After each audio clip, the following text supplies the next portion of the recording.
Welcome back everyone, this is Mayank and this is going to be the last lecture of SFM Fast Track Batch. Startup finance के कुछ दो questions बचे हुए हैं sir, और ये दो क्वेश्चन काफ़ी आसान है. पहले इन क्वेश्चन को ख़त्म कर लेते हैं, उसके बाद में सर बात करेंगे कि क्या क्या चीज़ें आपको एग्ज़ाम के लिए ध्यान में रखना ज़रूरी है.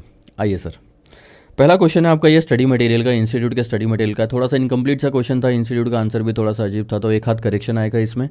बाकी ये क्वेश्चन कोई ज़्यादा डिफिकल्ट है नहीं, पर इंपॉर्टेंस अगर नहीं है ऐसा आप सोचोगे तो ऐसा भी नहीं है, बिल्कुल भी काफ़ी ज़्यादा इंपॉर्टेंट है ये क्वेश्चन, ऐसा एग्जाम में आ सकता है.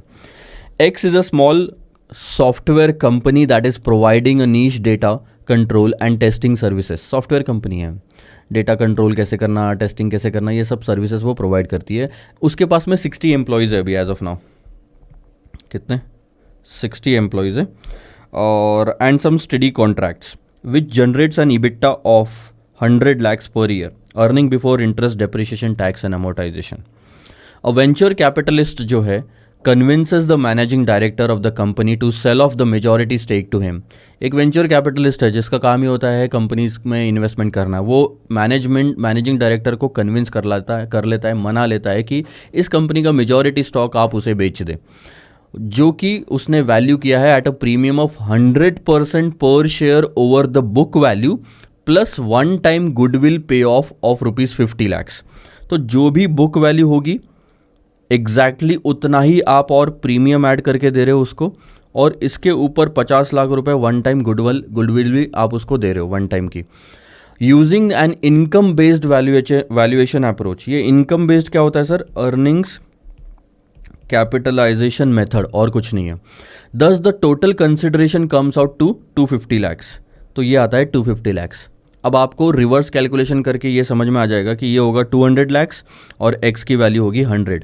यानी बुक वैल्यू कितनी है? 100 lakhs. तो 100% प्रीमियम उस पर हो गया और 100 यानी 200, और 50 लाख एक्स्ट्रा हो गया 250 lakhs. Next, the venture capitalist ropes a banker to pump in 200 lakhs for the acquisition cum expansion.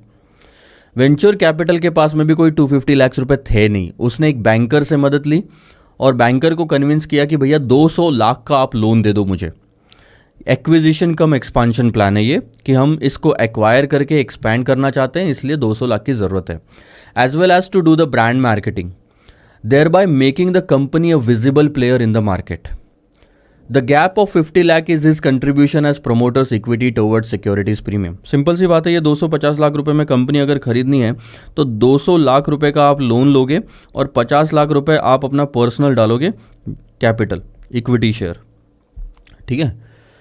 Since the core operation team is not dismantle. आप समझना कि ये जो 60 एम्प्लॉयज़ है ये बिजनेस को चलाते थे. देखो, सॉफ्टवेयर कंपनी में IT प्रोफेशनल ही तो एक असेट होता है, और वो निकाले नहीं गए हैं, क्योंकि अगर आप ये 60 एम्प्लॉयज़ निकाल दोगे तो फिर तो IT कंपनी की आधे से ज़्यादा वैल्यू गिर जाएगी.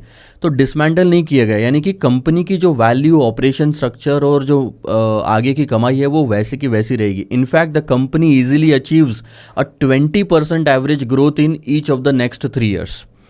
अगर 20% एवरेज ग्रोथ है, अभी का EBITDA कितना है? 100 lakhs. तो 3 साल बाद कितना हो जाएगा? 1.20 to the power 3. Simple.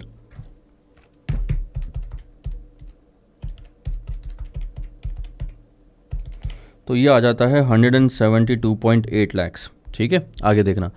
Eight the end of the 3rd year, the venture capitalist puts the company on the sale block.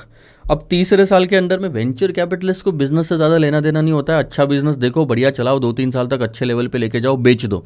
तो ये वही किया. And is able to garner interest of a leading MNC in the same. उसने इस company को बेचने के लिए निकाल दिया और एक लीडिंग मल्टीनेशनल कंपनी ने इंटरेस्ट दिखाया इस कंपनी को 3 साल बाद खरीदने के लिए, वेंचर कैपिटलिस्ट. तो मैनेजिंग डायरेक्टर से वेंचर कैपिटलिस्ट ने खरीदा, अब वेंचर कैपिटलिस्ट किसी MNC को बेचने जा रहा है 3 साल बाद में. Assume if the exit multiple that the venture capitalist looks is at 7 times the EBITDA, earning before depreciation but after taxes. ठीक है, ये है EBITDA का 7 गुना प्राइस रहेगी. अब आपको निकालना क्या है सर? इंटरेस्ट रेट है 8% का, 8 नहीं है, इसको कर दो 18%, थोड़ा सा printing mistake. Principal is repaid in 6 years linearly. Linearly मतलब इक्वली, धीरे धीरे कम होता जाएगा.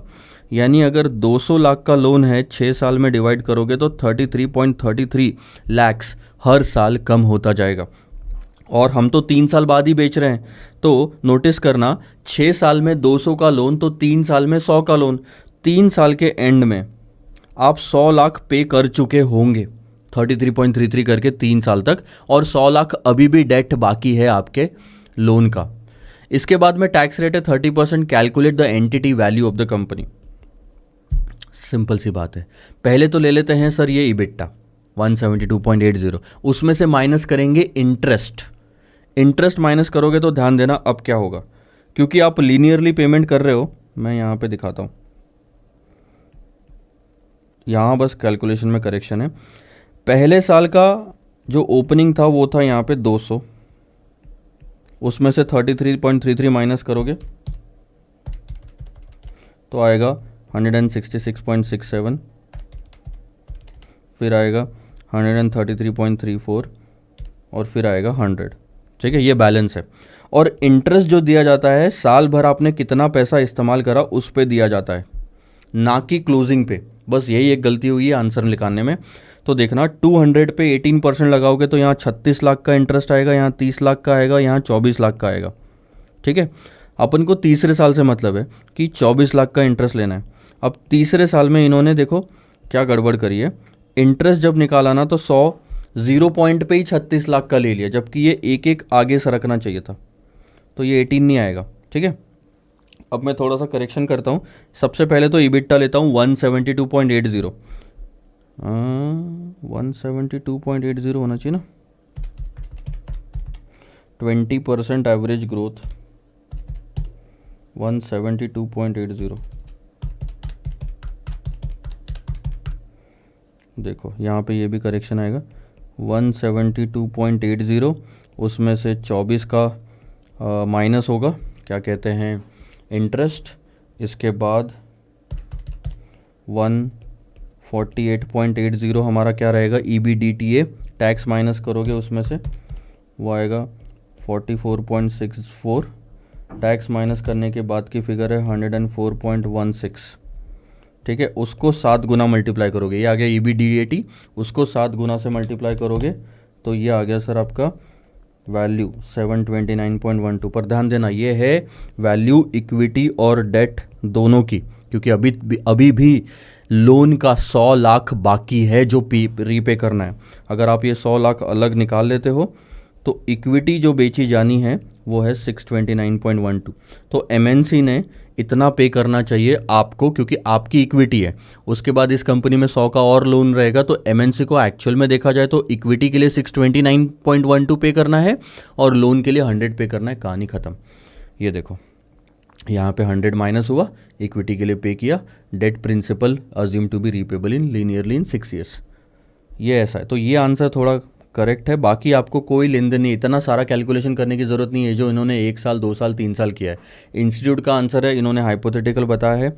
मैं इस आंसर को थोड़ा सा बदल दूंगा आखिरी में, मतलब नेक्स्ट एडिशन में। कहानी ख़त्म।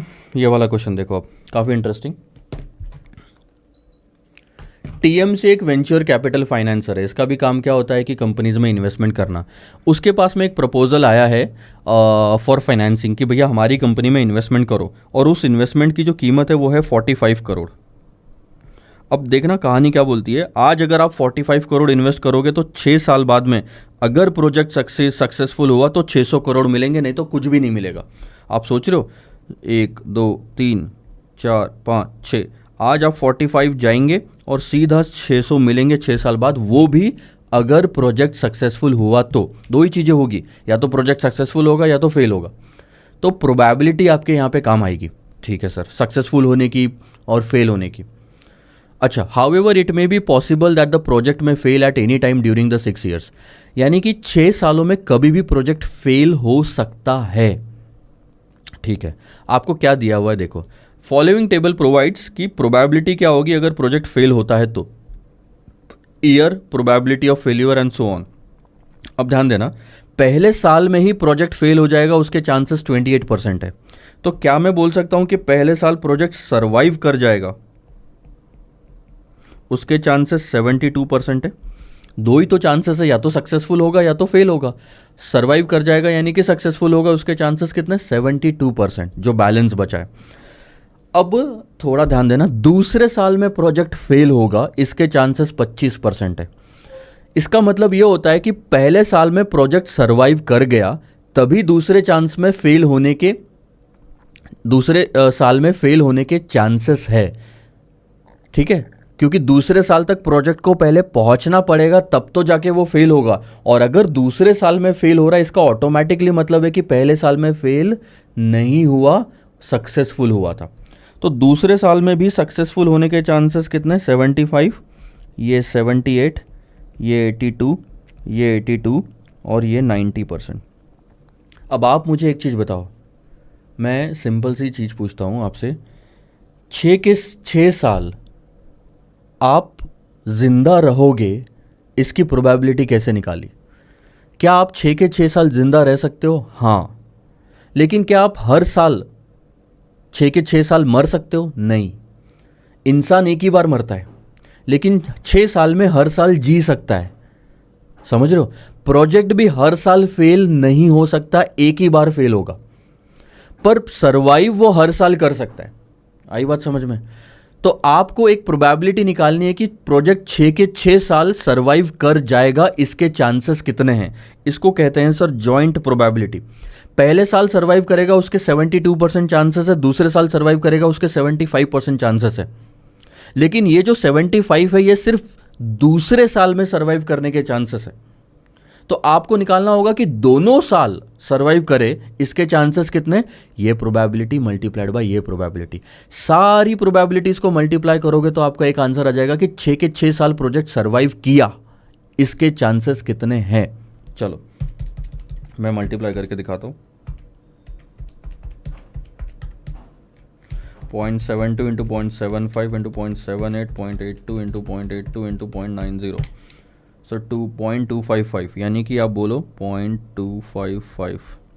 25.5% प्रोबेबिलिटी है कि 6 साल प्रोजेक्ट सरवाइव कर जाएगा।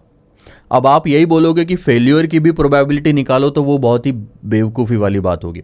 अगर आप फेल्यूर के सारी प्रोबेबिलिटीज़ को मल्टीप्लाई करते हो तो वो क्या आएगा? 6 साल प्रोजेक्ट फेल हो गया। ये हर साल प्रोजेक्ट फेल नहीं हो सकता, किसी भी पॉइंट पे प्रोजेक्ट फेल होगा और कहानी खत्म। हाँ, आप ये निकाल सकते हो कि प्रोजेक्ट तीसरे साल में फेल होगा, इसके चांसेस कितने? 22%। इसका ऑटोमेटिकली मतलब है कि पहले 2 साल प्रोजेक्ट सरवाइव कर गया है। मैं आपको सिंपल सी भाषा में समझाता हूँ यही चीज़। 6 साल इंसान जिंदा रह सकता है, लेकिन हर साल मर नहीं सकता। फिर से, हर साल इंसान जिंदा रह सकता है, लेकिन हर साल मर नहीं सकता। तो फेल्यूर की प्रोबेबिलिटी हर साल के निकालने की कोई मतलब नहीं है। 6 साल प्रोजेक्ट सर्वाइव करेगा, इसके चांसेस है सिर्फ 25.5%, यानी कि आपको 600 करोड़ मिलेंगे, इसके भी चांसेस सिर्फ 25.50%, क्योंकि उसके एक भी साल पहले प्रोजेक्ट फेल हो गया, 5वें साल में आके या 6वें साल में भी आके अगर प्रोजेक्ट फेल हो गया तो आपको कुछ नहीं मिलने वाला। 6 साल प्रोजेक्ट ने सर्वाइव करना ज़रूरी है। देखो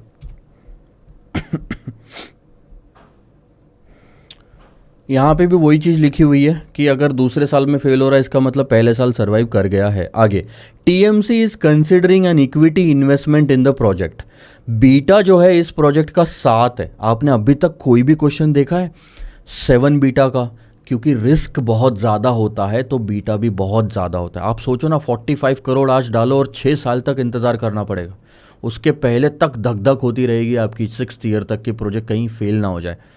अच्छा, द मार्केट रिटर्न और risk free rate of return आपको दिया है, इससे हमारी कॉस्ट ऑफ इक्विटी आ जाएगी डिस्काउंट करने के लिए। वो है 6 + 7 × 2, 8 - 6 कितना हुआ? Premium. 8% market return, 6% risk free risk free rate, तो 2% का हो गया हमारा प्रीमियम।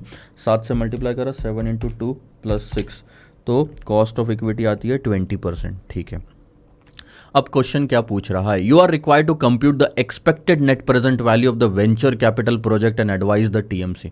बहुत सिंपल सी भाषा में समझाता हूँ। 45 करोड़ इन्वेस्ट करने के बाद 6 साल के पहले तो वैसे भी कुछ नहीं हो रहा, तो 6 साल के एंड में या तो आपको 600 मिलेंगे या तो आपको 0 मिलेंगे। क्लियर? प्रोजेक्ट या तो सक्सेसफुल होगा या तो फेल होगा। सक्सेसफुल होगा तो 600 करोड़ मिलेंगे, फेल होगा तो कुछ भी नहीं मिलेगा। और तो फेल होने का कुछ निकालने का कोई मतलब ही नहीं है, क्योंकि 0 मिल रहा है और इसके चांसेस सिर्फ 25.50% है। अगर आप मल्टीप्लाई करोगे तो वो आता है 153। तो एक्सपेक्टेड पे ऑफ कितना आ रहा है? आपने कॉल ऑप्शन देखा? कॉल ऑप्शन डेरिवेटिव्स में याद है, या तो आप एक्सरसाइज करोगे या तो नहीं करोगे। एक्सरसाइज करोगे तो पे ऑफ मिलेगा, नहीं करोगे तो कुछ भी नहीं मिलेगा। बाइनोमियल मॉडल में हम प्रोबेबिलिटी से मल्टीप्लाई करते थे, एग्जैक्टली वैसा ही है। अब ये 153 आ गया, 153 को 6 साल से डिस्काउंटिंग करो। अब 6 साल से डिस्काउंटिंग करके यहाँ लेके आओ, तो वो 20% से होगा। 1 डिवाइडेड बाई 1.20, 2 3 4 5 6, 6 साल से डिस्काउंटिंग करूँगा तो आंसर है 0.335 से मल्टीप्लाई करना पड़ेगा, तो प्रेजेंट वैल्यू आ जाएगी 51.255। यानी आप नोटिस करना, प्रेजेंट वैल्यू इस प्रोजेक्ट की अभी भी पॉजिटिव आ रही है। 45 का इन्वेस्टमेंट है, आज की आउटफ्लो और आज की इनफ्लो निकालनी है, तो 51.255 project can be accepted. Difference कितना आ रहा है देख लो, 51.255 माइनस 45, तो आपका एनपीवी आता है 6.255। बहुत सिंपल सी भाषा में ये देखो 6.255। तो आपको इतना तामझाम जो इंस्टीट्यूट ने किया हुआ है उतना करने की ज़रूरत नहीं है सर। 3 चीज़ें निकालनी है सिर्फ, आपको प्रोबेबिलिटी निकालनी है, और ये भी इतना ज़्यादा लिखने की ज़रूरत नहीं है, क्योंकि वैसे भी 6 साल के पहले कुछ नहीं मिल रहा, तो 6 साल के पहले की प्रोबेबिलिटीज़ को निकाल के कोई सेंस नहीं बनता।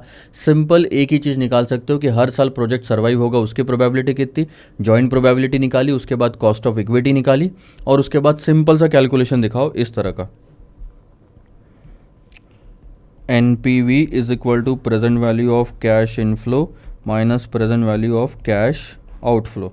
ठीक है, इनफ्लो क्या होगा सर, सिंपल सी बात है, 600 crore into 25.5% into present value factor 20% से 6th ईयर का माइनस 45, तो वो आएगा कुछ 153.255। कितना आ रहा था वो, 153.335।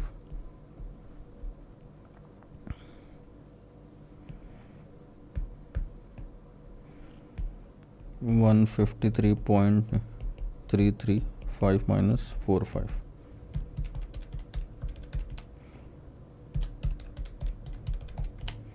51.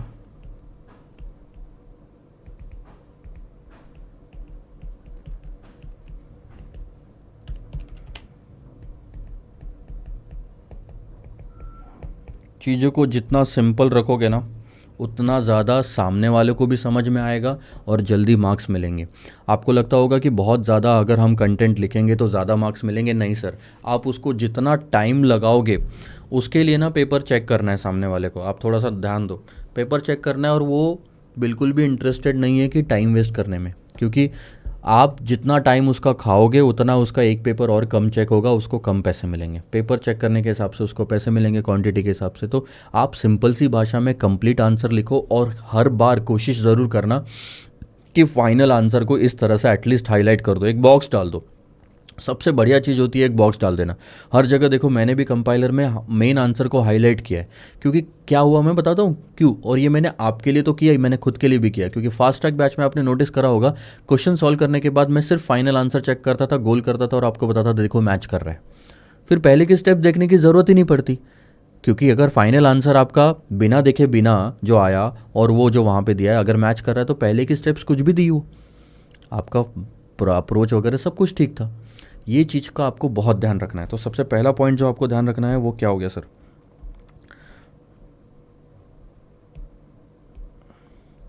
हाईलाइट करो मेन आंसर को।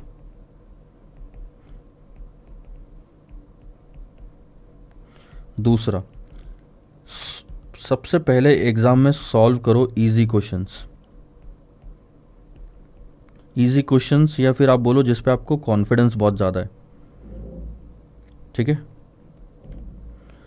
जिस पे आपको कॉन्फिडेंस काफ़ी ज़्यादा है, उन क्वेश्चंस को सॉल्व करो। क्योंकि आपको इजी क्वेश्चन सॉल्व करने के बाद में एक लिंक बैठेगी सबसे पहली बात तो, दूसरा आपका कॉन्फिडेंस बढ़ेगा, तो तीसरा उससे कॉन्फिडेंस बढ़ने से सोचो क्या होता है, नर्वसनेस कम हो जाएगी, तो जो डर है वो ख़त्म हो जाएगा। और एग्जैक्टली डिफ़िकल्ट क्वेश्चन में नर्वसनेस और डर का कम होना ज़रूरी होता है, क्योंकि डिफ़िकल्ट क्वेश्चन में अगर आप पैनिक कर गए तो जितना आता है वो भी आप नहीं कर पाओगे। ठीक है, तो डर नहीं होना चाहिए मन में। आप ज़रा सा सोचो कि आपने पहले डिफ़िकल्ट क्वेश्चन ले लिया और वो आप नहीं कर पाए, तो अब आपको टेंशन हो जाएगी कि शायद मैं फेल हो जाऊंगा, फेल हो जाऊंगा, फेल हो जाऊंगा, 60 मार्क्स आएंगे नहीं आएंगे, 40 आएंगे नहीं आएंगे, और इसकी वजह से पैनिक होकर आप आगे के क्वेश्चंस में गलतियां करोगे, सिली मिस्टेक्स बोलते हैं जिसको, प्लस की जगह माइनस ले लेना या फिर 255 की जगह 225 ले लेना, तो ये सारी गलतियाँ होगी। इसके लिए कॉन्फिडेंस, काम रहना बहुत ज़रूरी है। ठीक है, 3 चीज़ें ध्यान देना, पैनिक नहीं करना बिल्कुल भी आपने,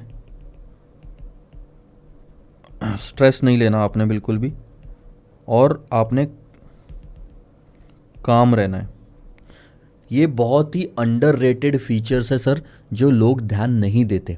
कोई काम रहता ही नहीं है, एकदम नर्वसनेस, भागेगा, ये वो सब रहेगा, एकदम कॉन्फिडेंस। एग्ज़ाम में आप ऐसे जाओ कि कोई बहुत ज़्यादा डिफ़िकल्ट या बड़ा दिन नहीं है, आप उसको नॉर्मल रोज़ की तरह जो दिन होता है उस तरह से लेके चलो, क्योंकि रोज़ आप पैनिक नहीं होते, क्योंकि आज कुछ खास है नहीं। आप सोचो आप पैनिक कहाँ होते हैं, जब एग्जैक्टली कहीं अपीयर होना होता है सामने में, कि पहली बार मैं 1000 लोगों को एड्रेस करने वाला हूँ, तो आप थोड़ा नर्वस होते हो वहाँ पे, पहली बार किसी के सामने गाना गाना है तो नर्वस होते हो। तो एग्जैक्टली जैसे ही आपको लगता है कि ये दिन बड़ा है, आपका नर्वस होना शुरू हो जाता है। मत लो, काम रहो, जितना ज़्यादा काम रहोगे, रिलैक्स रहोगे, उतना ज़्यादा पेपर आप अच्छे से सॉल्व कर पाओगे। इसके बाद में प्रिपरेशन की बात करता हूँ, ये तो एग्ज़ाम की बात होगी। 3 घंटे को तो आपको मैनेज करना है। मैंने आपको एक और चीज़ बताया कि एंड में रखना आईएफएम के क्वेश्चन को, इंटरनेशनल फाइनेंशियल मैनेजमेंट, या फिर डिफ़िकल्ट क्वेश्चन जो भी होते हैं। ठीक है, इंटरनेशनल फाइनेंशियल मैनेजमेंट का क्वेश्चन अगर छोटा आया ना, जैसे स्टार्टिंग के कुछ 2-3 क्वेश्चन थे जीडीआर जैसे, तो वो आप पहले सॉल्व कर सकते हो, अच्छे से मार्क्स मिल जाएंगे। अच्छा, इन सब के बाद में मैं आता हूँ यहाँ पे, बहुत ज़्यादा स्ट्रॉन्ग बनाने के लिए बता रहा हूँ मैं, बहुत बहुत ज़्यादा स्ट्रॉन्ग बनाना है आपको फाइनेंशियल पॉलिसी वाला चैप्टर, जिसमें 4 मार्क्स की थ्योरी कन्फर्म है, रिस्क मैनेजमेंट वाला चैप्टर जिसमें 8 मार्क्स का प्रैक्टिकल कन्फर्म है, सिक्योरिटाइजेशन 4 मार्क की थ्योरी कन्फर्म है, म्यूचुअल फंड्स 8 मार्क का प्रैक्टिकल कन्फर्म है, कॉर्पोरेट वैल्यूएशन 8 मार्क्स का प्रैक्टिकल कन्फर्म है। आप उसके बाद में ये स्टार्टअप फाइनेंस। ठीक है, ये 3 प्रैक्टिकल और 3 थ्योरी वाले चैप्टर है। मैं यहाँ पे लिख देता हूँ, थ्योरी वाले कौन से चैप्टर है सर, पहला, उसके बाद 6th और उसके बाद 14। प्रैक्टिकल वाले कौन से चैप्टर है, 2nd, उसके बाद 7th और उसके बाद 12th। ये ऐसे चैप्टर है सर, इसमें मेहनत ज़्यादा नहीं लगती, टाइम ज़्यादा नहीं लगता, और टोटल आप कितने मार्क्स कवर कर लोगे, 36 मार्क्स उसमें कवर हो जाएंगे आपके। ये 4x3 12 मार्क्स यहाँ पे कवर होते हैं, 8x3 24 मार्क्स यहाँ पे कवर होते हैं, टोटल 36 मार्क्स आपके कम से कम टाइम में कवर हो जाएंगे। यानी मैं बताऊँ क्या होता है, अगर पूरा सिलेबस पढ़ने में आपको 100% टाइम लग रहा है, तो 20% टाइम में ही आप 36 मार्क्स कवर कर सकते हो प्रिपरेशन में, और बाकी के 84 मार्क्स कवर करने के लिए आपको 80% टाइम देना पड़ेगा। 120 मार्क्स का पेपर होता है, जिसमें से आपको 100 मार्क्स का सॉल्व करना पड़ता है। तो मैं इस एंगल से बता रहा हूँ, थोड़ा ध्यान देना कि कम समय में ये बहुत अच्छे चैप्टर है सर, जिसको आप मार्क्स बढ़ा सकते हो। जिसमें बहुत बच्चे यही करते हैं, मतलब जो इजी चैप्टर्स है, क्या लगता है डिफ़िकल्ट चैप्टर्स पहले कर लेते हैं, बड़े चैप्टर्स, इंपॉर्टेंट चैप्टर्स पहले कर लेते हैं, तो उसमें मार्क्स मिल जाएंगे। वहाँ भी आप अटक जाते हो, और फिर उस चक्कर में जो चैप्टर करने चाहिए थे, स्ट्रांग हो सकते थे टाइम दे के, वो नहीं कर पाते आप, तो वहाँ भी मार्क्स गए, यहाँ भी मार्क्स गए, आपका सीधा मार्क्स डाउन होता है। हार्ड वर्क इम्पॉर्टेंट है, लेकिन स्मार्ट वर्क भी इम्पॉर्टेंट है। तो थोड़ा सा बाकी बच्चों से अलग हट के सोचो तो सही, कि बाकी लोग ऐसे सिचुएशन में क्या कर रहे होंगे। सर सिक्योरिटी वैल्यूएशन बहुत इंपॉर्टेंट है, पोर्टफोलियो इंपॉर्टेंट है, फॉरेक्स इंपॉर्टेंट है, डेरिवेटिव्स इंपॉर्टेंट है, बहुत ज़्यादा टाइम दे देते। बहुत ज़्यादा मार्क्स इन्हीं चैप्टर पे है, लेकिन कब देना, पहले इन चैप्टर्स को स्ट्रॉन्ग करना, ताकि एक कॉन्फिडेंस आ जाए। यहाँ पे भी मैंने वही अप्रोच बताई कि इजी चैप्टर्स पहले करो और डिफ़िकल्ट चैप्टर्स बाद में करना। हाँ, टाइम का आपको ध्यान में रखना है, ऐसा नहीं होना चाहिए कि एग्ज़ाम टाइम पे आप बाकी के चैप्टर्स आपके छूट ही जाए। फॉरेक्स ही छूट गया पूरा, फॉरेक्स कोई भी चैप्टर आप छोड़ने की अगर बात करोगे तो आप बहुत बड़ी गलती करोगे। जैसे मर्जर्स में बताता हूँ, मर्जर्स में भी 8 और 8 16 मार्क्स कोई बड़ी बात नहीं है, लेकिन इसमें जितने कॉन्सेप्ट्स इस्तेमाल हुए हैं, कॉर्पोरेट वैल्यूएशन में जितने कॉन्सेप्ट्स इस्तेमाल हुए हैं वो आप ऑलरेडी पढ़ चुके थे, सिक्योरिटी वैल्यूएशन, पोर्टफोलियो मैनेजमेंट। अब आप बोलोगे सर आपने ये इजी चैप्टर बता दिया कॉर्पोरेट वैल्यूएशन, तो हम सिक्योरिटी और पोर्टफोलियो करते ही नहीं। ऐसा नहीं है, अगर आपको ये नहीं आएगा तो वो भी नहीं आ सकता, तो वो भी 8 मार्क्स गए। लिंकिंग है तो स्किप करने का तो सवाल ही नहीं उठता, पहली चीज़। ठीक है, पहली बार जब भी आप चैप्टर्स को पढ़ोगे या अपने दोस्तों को सजेस्ट करोगे तो सजेस्ट करो इसी सीक्वेंस में पढ़ते जाए। हमने भी इसी सीक्वेंस में लिया और आपको लिंकिंग बैठी होगी कि आखिरी के चैप्टर्स कितने आसान हो गए थे हमारे, कॉर्पोरेट हो गया, मर्जर हो गया। बट यही चैप्टर जहाँ पहले लिए जाते हैं वहाँ पे बहुत डिफिकल्ट हो जाता है सर, क्योंकि लिंकिंग नहीं बैठ पाती तब तक। यहाँ पे CAPM है, यह CAPM कहाँ से समझ आएगा आपको? क्या आप चाहते हो इस चैप्टर में मैं CAPM का कॉन्सेप्ट समझाऊँ, जबकि वो एक्चुअल में पोर्टफोलियो का था, यहाँ पे सबसे ज़्यादा इस्तेमाल हुआ है। कॉर्पोरेट वैल्यूएशन भी सेम। अरे कुछ चैप्टर्स को हम आसान बनाए जा सकते हैं, एक बार थोड़ा सा स्मार्ट अगर हम खेले तो यहाँ तो मेहनत करनी थी, हमने करी। सिक्योरिटी वैल्यूएशन को आपने देखा होगा फास्ट ट्रैक में थोड़ा सा कैलकुलेट करना, मैंने बहुत टाइम लिया है सिक्योरिटी और पोर्टफोलियो को ख़त्म करने के लिए। क्यों? क्योंकि जब आपकी बैच शुरू होती है ना, तो आपका मेरे साथ एक कनेक्शन बैठना ज़रूरी है। पहला, मेरे पढ़ाने का तरीका समझना ज़रूरी है। दूसरा, धीरे धीरे सब्जेक्ट के बारे में इंटरेस्ट भी बैठना ज़रूरी है। तो शुरुआत स्लो होनी चाहिए और फिर धीरे धीरे स्पीड पकड़ते हो आप, और जो मज़ा आने लग जाता है हर चैप्टर के बाद में, उसका एक अलग ही लेवल होता है सर। तो ऐसा एक बहुत बढ़िया तरीका होता है ये चीज़ का। सिक्योरिटी वैल्यूएशन, पोर्टफोलियो आपने देखा होगा फर्स्ट 7 चैप्टर्स तक हमने काफ़ी टाइम लिया, पर बाद में धीरे धीरे हमने स्पीड बढ़ाई, क्योंकि हम हर अगले चैप्टर को पिछले चैप्टर से लिंक कर पा रहे थे। फॉरेक्स में भी हमने फॉरवर्ड, फ्यूचर्स, ऑप्शंस के कई क्वेश्चंस देखे, लेकिन एक जगह पे दिक्कत नहीं गई, क्योंकि डेरिवेटिव्स में वो कवर हो चुका था। आई बात समझ में? लिंकिंग प्रॉपर है, इसको छेड़ो मत। कहीं पे भी दोस्तों को भी सजेस्ट करो तो इसी एंगल से पढ़ने का सजेस्ट करो। डेरिवेटिव्स के बाद हालांकि IRRM करना है, उसके बाद वापस फॉरेक्स से लेके लाइन से। तो ये सब तरीके हैं सर। एक और चीज़ बता रहा हूँ, यूट्यूब पे वीडियो देख के कि गाड़ी कैसे चलाना है, कार कैसे चलाना है, उससे सीखा नहीं जा सकता। दूसरे दिन कार लेके बाहर नहीं निकल सकते, आपको प्रैक्टिस करनी होती है। तो जितना भी चाहे वीडियो देख लो, किसी का भी किसी भी सब्जेक्ट पे देख लो, जब तक आप आपके हाथ से, मैं आपको इतना बता रहा हूँ, जो बच्चे नहीं कर रहे हैं और आप भी बहुत सारे लोग नहीं कर रहे हो, जब तक आपके हाथ में किताब नहीं आएगी, जब तक आपके हाथ में मान लो ये पेन नहीं आती सर, इसकी इंपॉर्टेंस को अंडर एस्टिमेट मत करो, इस चीज़ का नहीं आती हो, जब तक आप लिख लिख के थक नहीं जाते, तब तक आपकी प्रैक्टिस हुई नहीं और तब तक आपकी तैयारी हुई नहीं। इसलिए हर बार बोलता आया हूँ, अभी भी आखिरी में जाते जाते ये चीज़ बोल रहा हूँ कि कोई भी कॉन्सेप्ट को पढ़ने के बाद में आप सबसे पहले उस क्वेश्चन को पढ़ो और सॉल्व करो बिना आंसर देखे, इज्जतदारी से। आंसर दिया हुआ है नीचे में, लेकिन ऑनेस्टी आपको अपने साथ रखनी है। बिना आंसर देखे जितना चाहे कितना काटा पीटा कूटी काटी सब कर लो, चलेगा। गलती हुई चलेगा, आप गलती को, मिस्टेक को एक्सेप्ट तो करना सीखो। कहाँ जा रहा है, किसको दिखाना है, किसी को नहीं दिखाना। तो कॉन्फिडेंस गिरने की बात ही नहीं है सर। ये समझो कि गिर गिर के मैंने सीखना है, तो गिरो तो सही, पहले मिस्टेक्स करो, खुद प्रैक्टिस करो। जितना बार आपका हाथ और पेन और पेपर चलेगा ना हाथ से, उतना ज़्यादा आप स्ट्रांग होते जाओगे। सिर्फ वीडियोस देख के नहीं होता। वीडियोज़ में तो मैंने आपको सारे सही तरीके बताए। मेरे पास भी और किसी भी टीचर के पास इतना टाइम तो नहीं है कि पहले पूरा क्वेश्चन गलत सॉल्व करवाए और फिर बताए कि ये सही कैसे हो सकता है। तो दूसरी साइड क्या है, ये तो आपको तभी पता चलेगी जब आप आपके हाथ से पेन पेपर लेके सॉल्व करना शुरू करोगे। हर बच्चे का अलग अलग लेवल है, किसी को कोई क्वेश्चन आ जाएगा, किसी को नहीं आएगा। तो ये तो रियलिटी कोई टीचर नहीं बता सकता सर आपको, ये तो आपको खुद ही पता करनी पड़ेगी पेन और पेपर लेके कि कितना आपको आता है, नहीं आता है। और जहाँ पे नहीं आता है कोई बात नहीं, आंसर देखो, वीडियो देखो, सीखो, आगे बढ़ो। आंसर देखो, वीडियो देखो, सीखो, आगे बढ़ो। बस ये चीज़ आपको कम से कम 600 बार रिपीट करनी है, 600 क्वेश्चंस में, और फिर देखना जो मज़ा आता है। शुरुआत हमेशा डिफिकल्ट होती है सर, बट एंड आते आते आपका कॉन्फिडेंस बढ़ते जाएगा अगर आप ये सब चीज़ें फॉलो करोगे तो। एंड ऑफ द डे एक final suggestion, practice by your self before looking at the answer. Answers को आखिरी में देखना, हर क्वेश्चन का आपकी हाथ से प्रैक्टिस होनी चाहिए। Stay connected with the Telegram channel, YouTube channel. कोई भी दिक्कत आती है आप support@conferenza.in पे मेल करो, मुझ तक आप आसानी से पहुंच सकते हो उसके थ्रू। C you sir.